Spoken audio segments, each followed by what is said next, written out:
नमस्कार, gold spot में आपका स्वागत है। मैं हूं मनीषा गुप्ता और आज बात करेंगे सोने की, जहां पर कल यूएस फेड के फैसले के बाद हमने खरीदारी यहां पर लौटते हुए देखी है। साथ ही बात करेंगे कच्चे तेल की, यहां पर तेजी बरकरार है क्योंकि $75-76 प्रति बैरल के आसपास के स्तर फिर से उभरते हुए नजर आए हैं। साथ ही बात करेंगे गुआर की, जहां पर अब तेजी देखने को मिली है। किस तरह से बनाए स्ट्रैटेजीज, जानने के लिए बात करेंगे केडिया कमोडिटीज के अजय केडिया और कोटक सिक्योरिटीज के रविंद्र राव से। शुरुआत सोने के साथ कर लेते हैं और यहां पर उठापटक बहुत बड़ी मात्रा में चलती हुई नजर आई है। रविंद्र, हमने 2009 का हाई देखा, उसके बाद 1940 के स्तर देखे, अब 1970 के आसपास के कारोबार हैं। जो ये दिन की 20-30 की डॉलर की मूवमेंट है, एक तो इसे कैसे देखा जाए और यहां से कैसे देंगे strategies? Good morning Manisha. Well मेरे हिसाब से वोलेटिलिटी काफी हाई है।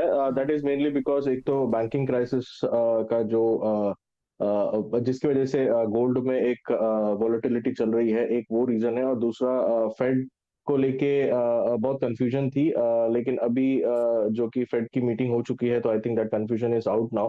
और एक्सपेक्टेशन था कि फेड शायद से थोड़ा सा डोविश साउंड करेगा, एंड एग्जैक्टली दैट हैपेंड। उन्होंने 25 बेसिस पॉइंट तो हाइक किया है, क्योंकि they didn't wanted to create some instability in the system। उस वजह से 25 बेसिस पॉइंट हाइक एक्सपेक्टेड था और वही हुआ। और उन्होंने ये भी कहा है, जो कि गोल्ड मार्केट के लिए काफी पॉजिटिव है, कि they might take a pause एक रेट हाइक के बाद। तो पॉसिबिलिटी ये है कि मई में एक रेट हाइक हो सकती है, क्योंकि terminal rates are expected to be close to 5.1%। तो उस वजह से मेरे हिसाब से मार्केट में एक फिर से एक पॉजिटिवनेस लौटी है। जो गोल्ड में हमने फॉल देखा था फ्रॉम $2000 टू क्लोज टू $1940, मेरे हिसाब से वो एक प्रॉफिट टेकिंग था, क्योंकि बहुत फास्ट गोल्ड में हमने एक अपमूव देखा था because of the banking crisis. और वो प्रीमियम थोड़ा सा निकल चुका था, क्योंकि बैंकिंग सिस्टम को स्टेबलाइज करने के लिए गवर्नमेंट्स आर टेकिंग एक्शन। तो मेरे हिसाब से उस वजह से गोल्ड में एक डाउन साइड दिखा था। बट अभी जो फेड का स्टांस थोड़ा सा क्लियर हुआ है, I think again we might see positive momentum in gold silver both. Gold में मेरे हिसाब से अभी 1920 1930 का एक सपोर्ट है।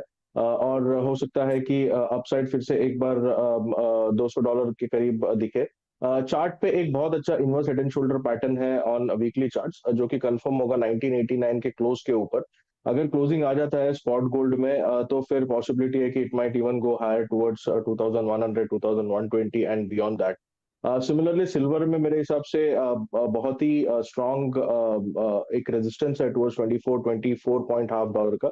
अगर वो निकल जाता है, तो आई थिंक सिल्वर में भी एक अपसाइड दिख सकता है। तो मेरे हिसाब से गोल्ड सिल्वर दोनों ही पॉजिटिव है। अगर इंट्राडे वोलेटिलिटी होती है और हम जैसे आपने बताया कि $15-20 का एक डाउन साइड देखते हैं, तो I think it's a good buying opportunity.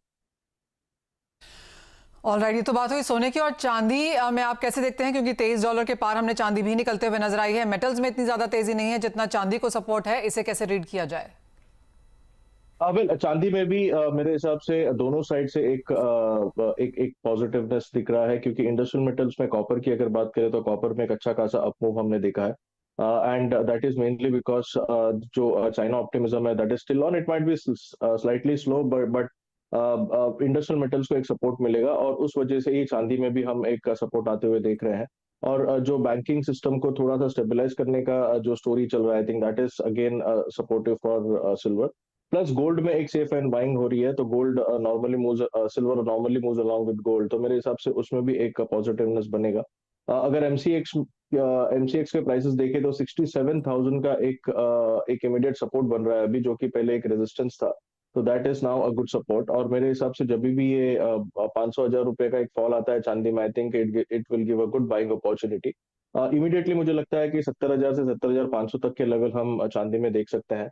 I would take a resistance somewhere near 71-72,000। अगर उसके ऊपर निकल जाता है, तो then I am expecting it to again rise towards all time highs near 79-80,000।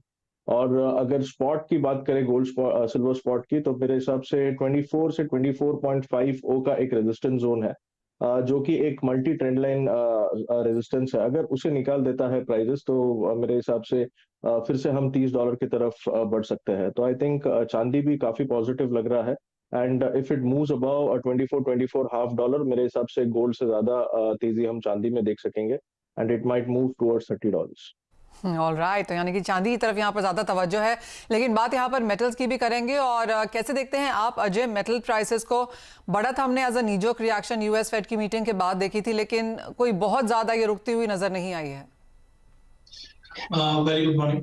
Definitely अगर हम देखते हैं कि पूरे बेस मेटल पैक के अंदर काफी एक मिला जुला ट्रेड हमने पिछले कुछ हफ्तों से देखा है। नो डाउट हमने 790 के आसपास के कॉपर के भाव हमने फरवरी मंथ में देखा। सिंस देन मार्केट थोड़ा सा एक साइडवे चल रहा है, बिकॉज जिस ढंग से ग्लोबल फाइनेंशियल क्राइसिस की जो वापस चीजें चल रही है, ये प्राइसेस को बढ़ने नहीं दे रही। नो डाउट चाइना ने काफी एफर्ट्स किए हैं, चाहे रेट्स के ऊपर चाहे स्टिमुलस को लेकर, जो बार बार प्राइसेस को सपोर्ट कर रहे हैं। रिसेंटली एक डेटा भी हमने रिलीज होते हुए देखा, जहाँ पे बताया जा रहा है कि हम लोग इन्वेंट्रीज में जो पहले कंसर्न था सप्लाई को लेकर, इन्वेंट्रीज को लेकर, वो काफी हद तक कम हुआ है। तो टेम्परेरी मुझे नहीं लगता कि एक्स्ट्राऑर्डिनरी बड़े गेन्स या बड़े फॉल रहेंगे। प्राइसेस एक दायरे में रहेंगे। खास करके कॉपर की बात करें तो रिसेंटली हमने 740 तक के भी सपोर्ट देखे हैं। तो एक ब्रॉडर रेंज बनता हुआ दिखाई दे रहा है। 740 से लेकर 780 के बीच में एक ब्रॉडर रेंज है, बट इसी में ट्रेड करता है। चीन के अंदर भी हमने काफी बड़ा फॉल आते हुए देखा, जिसके बाद प्राइजेस को एक थोड़ा सपोर्ट मिलता हुआ दिखाई दे रहा है। तो आई थिंक प्राइजेस में 256 258 तक का पुल बैक मिल सकता है, बिकॉज डॉलर में जो गिरावट चल रही है और जो हल्का सा डॉरी स्टोन हमने फेड से आते हुए देखा, ये कहना कि मेटल को सपोर्ट जरूर करेगा, बट एक्स्ट्राऑर्डिनरी कोई बड़ी तेजी आते हुए नहीं दिखाई दे। तो एक मिला जुला ट्रेड ही हम पूरे बेस मेटल पैक में आते हुए देख रहे हैं। अनलेस एंड चाइना से और कोई नई बाइंग या कोई स्टोरी अगर नहीं आती है, तो एक दायरे में ही ट्रेड करते हुए दिखाई देंगे। ओके रविंद्र, आपको ही देखते हैं टॉप ट्रेड यहाँ पर